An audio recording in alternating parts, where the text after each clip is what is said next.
Welcome back to the Magic Lantern preview readings, and today, welcome to Chapter 3, A 21st Century Ghost Hunt.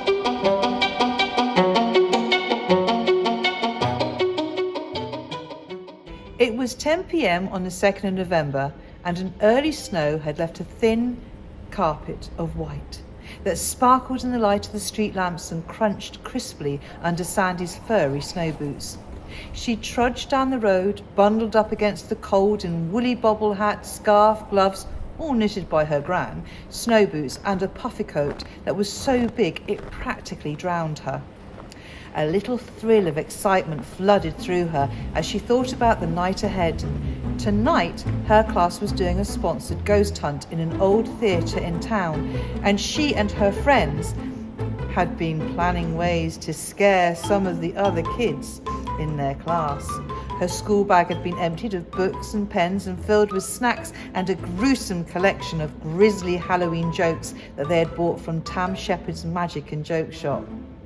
She couldn't help but have a little giggle to herself as she thought about the plastic spiders, severed fingers, glow-in-the-dark skulls and eyeballs they had bought. It would certainly get that snotty cow Charmaine screaming the place down.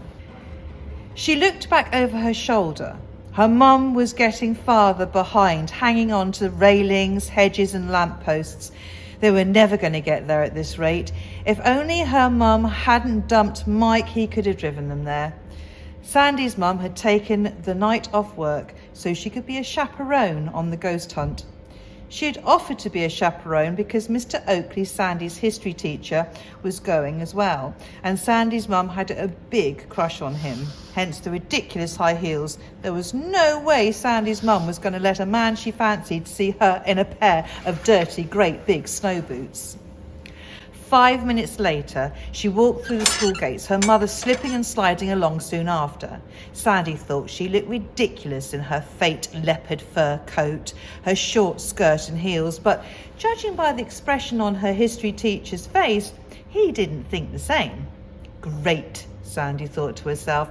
Now she's going to start going out with one of my teachers. Awkward. Her mother was great at getting boyfriends, but rubbish at keeping them. It always started off well, and then her mum would begin to pick faults with them.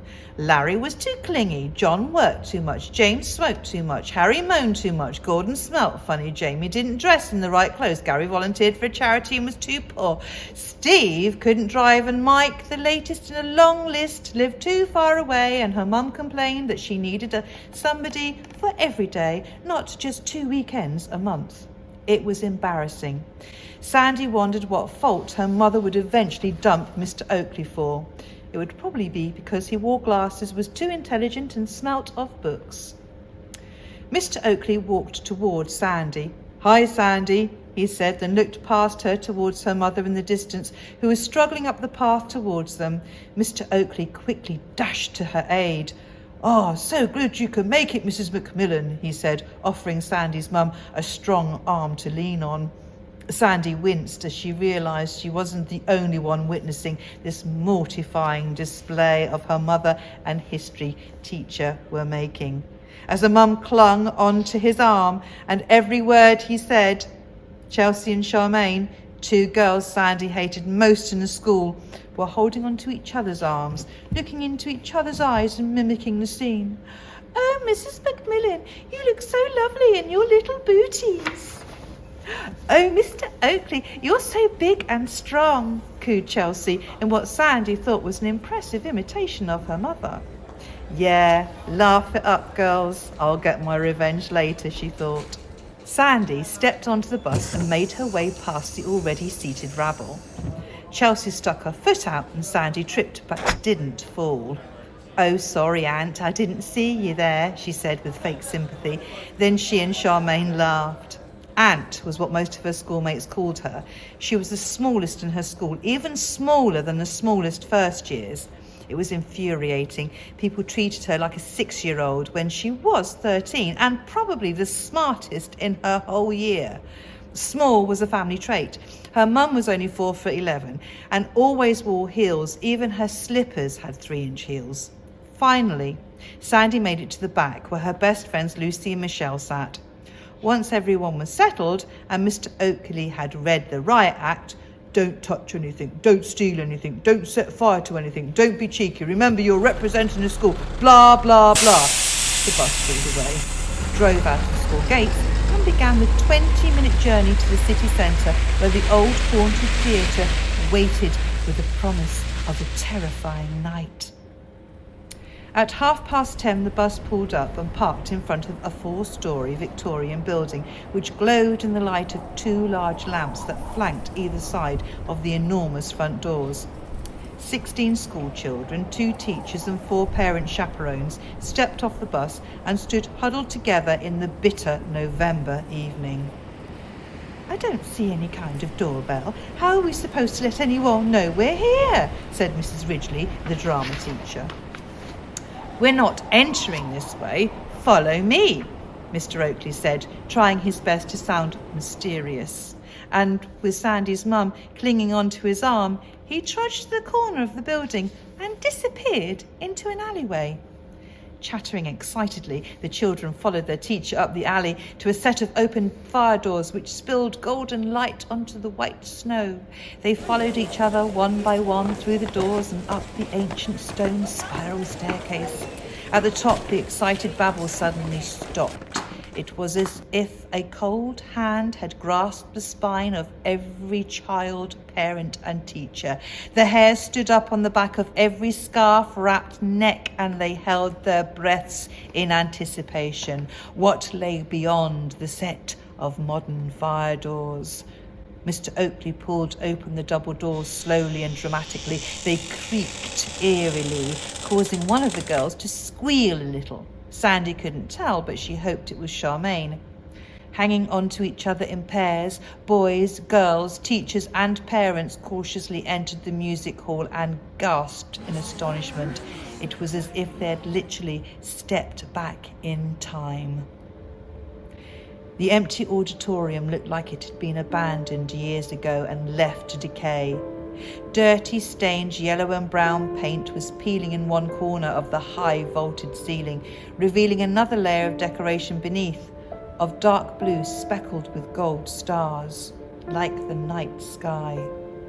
Plaster had crumbled away in parts and exposed lath bones beneath.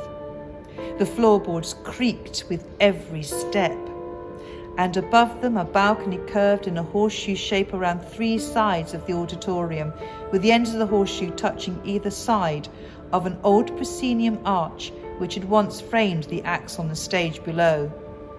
Around the edge of the auditorium, glass cabinets full of artifacts and various mannequins in different styles of Victorian and Edwardian costumes stood in headless lines.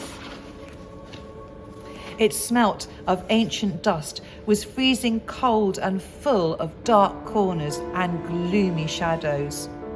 To add to the atmosphere, as if it needed added to, the wind had suddenly picked up outside and now howled around the high arched windows, rattling the window panes and echoing through the hall like a moaning phantom. It was certainly fulfilling its spooky reputation.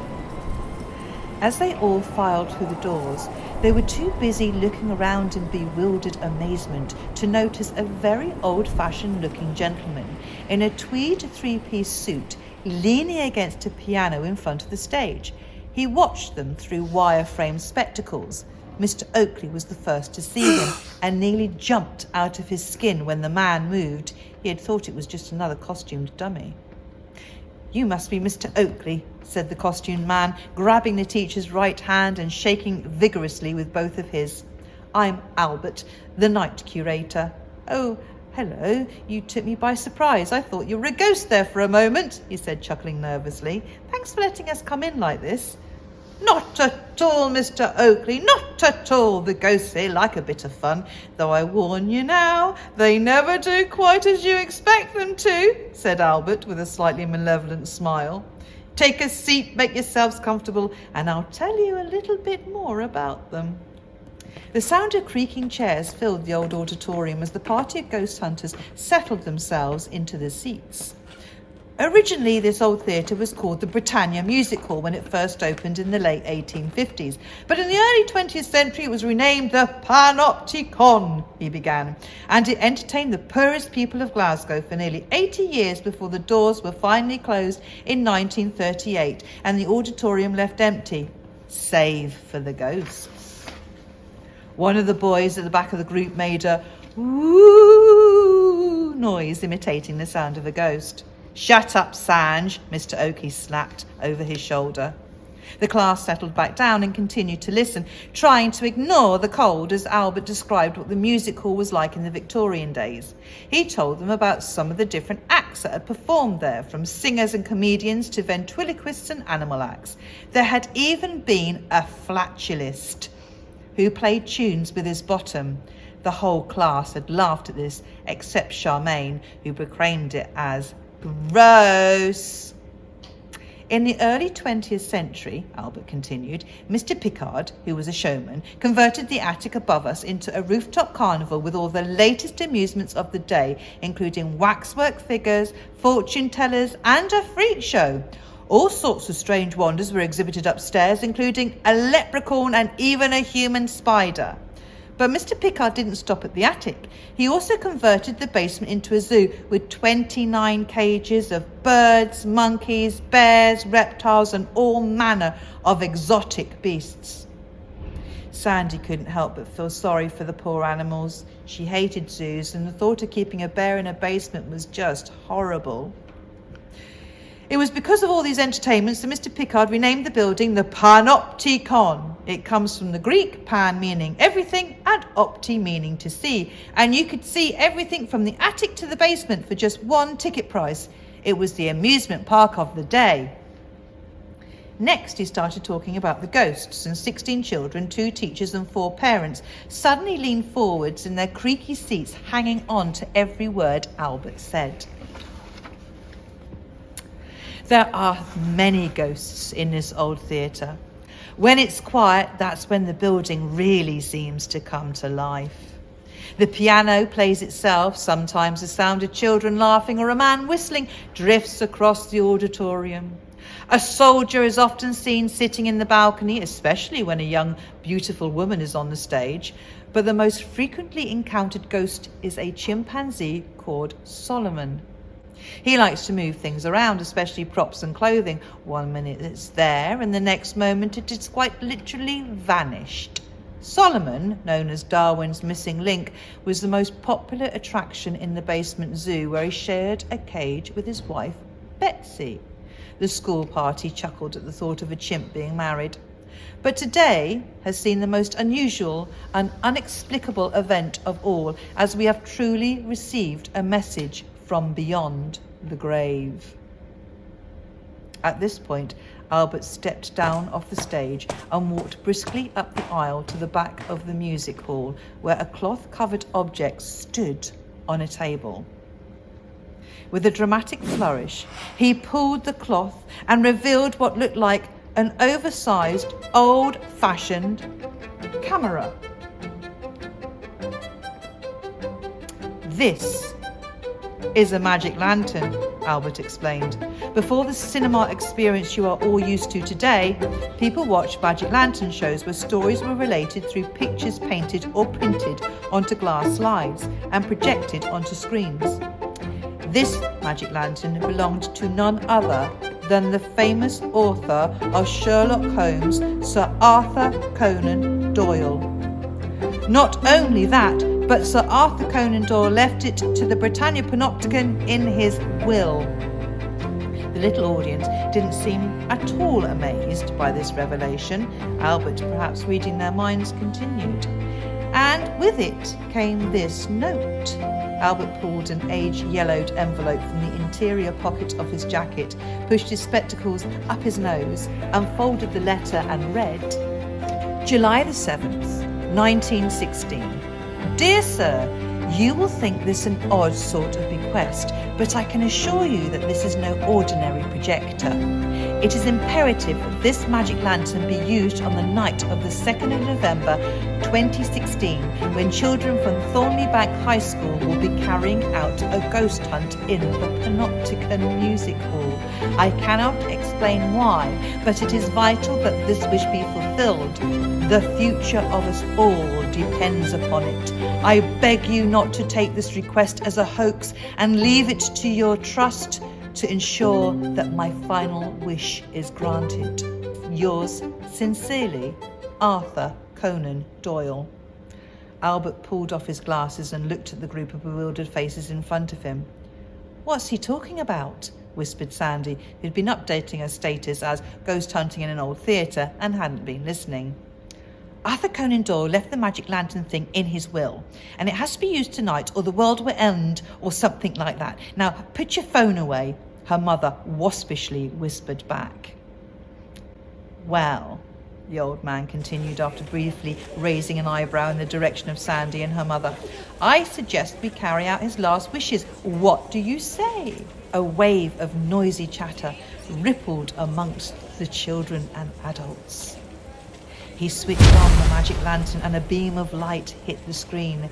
Albert slid a wooden frame out from behind the lens and slotted in a square of painted glass.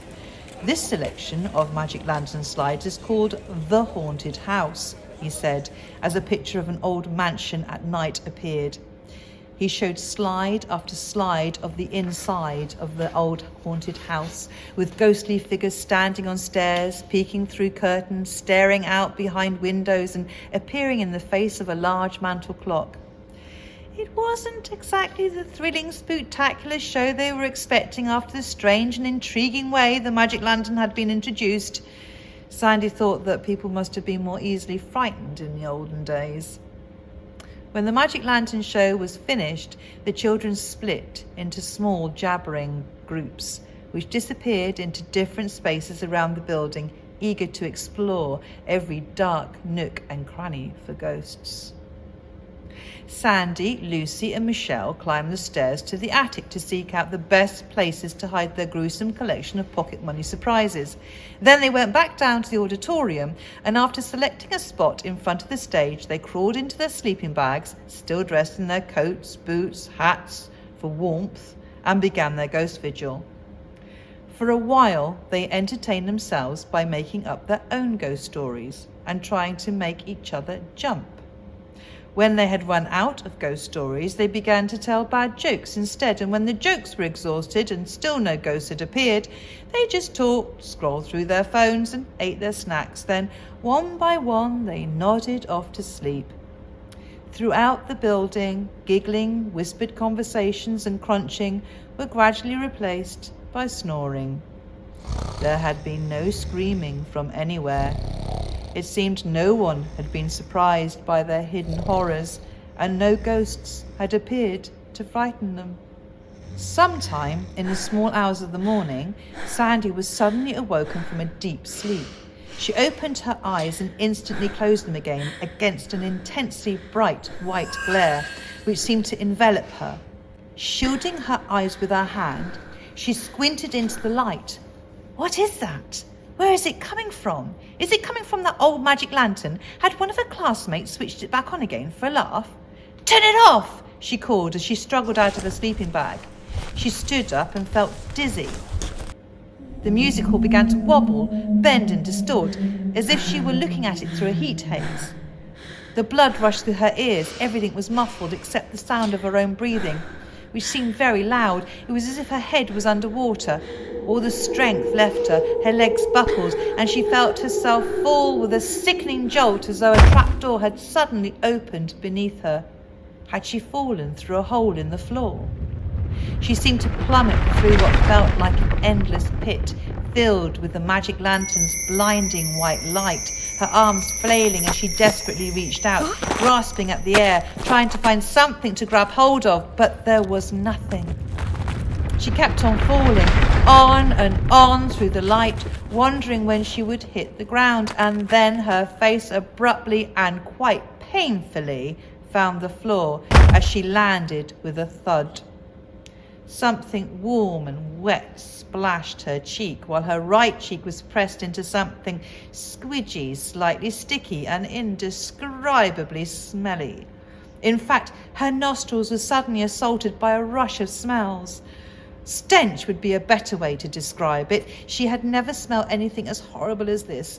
The stink of dirt, strong body odour, a pong of rotting fish, the reek of weed, the unmistakable tang of farmyard manure, an undertone of stale beer mingled with thick, tarry tobacco smoke, which was so dense it hung in the air like a curtain of foul, stinking blue fog. Whilst her nose was filled with smells so disgusting they made her gag. Her ears were deafened by the roar of 1,000 voices yelling and laughing and the thunderous sound of applause and stamping feet. She struggled to get up, still shielding her eyes from the bright light. Was it still the glare of the magic lantern? Then a hard object hit her squarely in the middle of her forehead and knocked her out. Well, that's the end of chapter 3.